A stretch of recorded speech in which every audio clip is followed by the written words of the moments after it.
Dixon Ndiema, l'ancien petit ami de la marathonneuse olympique ougandaise Rebecca Cheptegei, est décédé des suites de brûlures subies après l'avoir incendiée. Il a tenu une embuscade à Cheptegei alors qu'elle rentrera chez elle après une école dans le comté de Trans-Nzoia, à l'ouest du Kenya, la aspergeant d'essence et l'incendiant.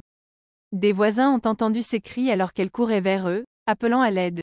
L'athlète de 33 ans, qui a participé aux récents Jeux Olympiques de Paris, a subi de graves brûlures et est décédé une semaine plus tard. De nombreuses personnes ont réagi au décès et ont présenté leurs condoléances. Yeah, we've really made the big loss. Rebecca would be a very big inspiration to many young Olympics coming in.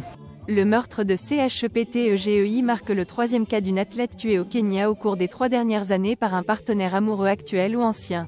En 2021, la détentrice du record du monde Agnès Tirop a été mortellement poignardée, et 6 mois plus tard, Damari Mutua a été étranglée.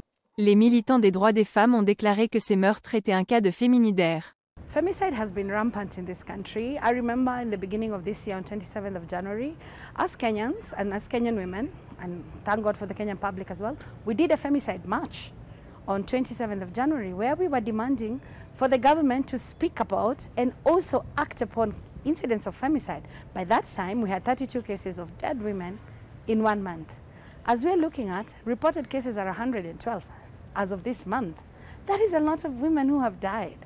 Le ministre des Sports du Kenya, Kipchumba Murkomen, a souligné que la mort de Cheptegei est un rappel fondé de la nécessité de lutter contre la violence basée sur le genre.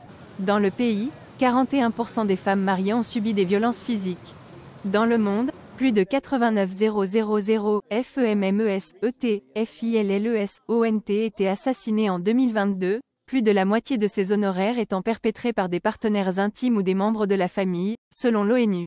Rapport du bureau, NewsX.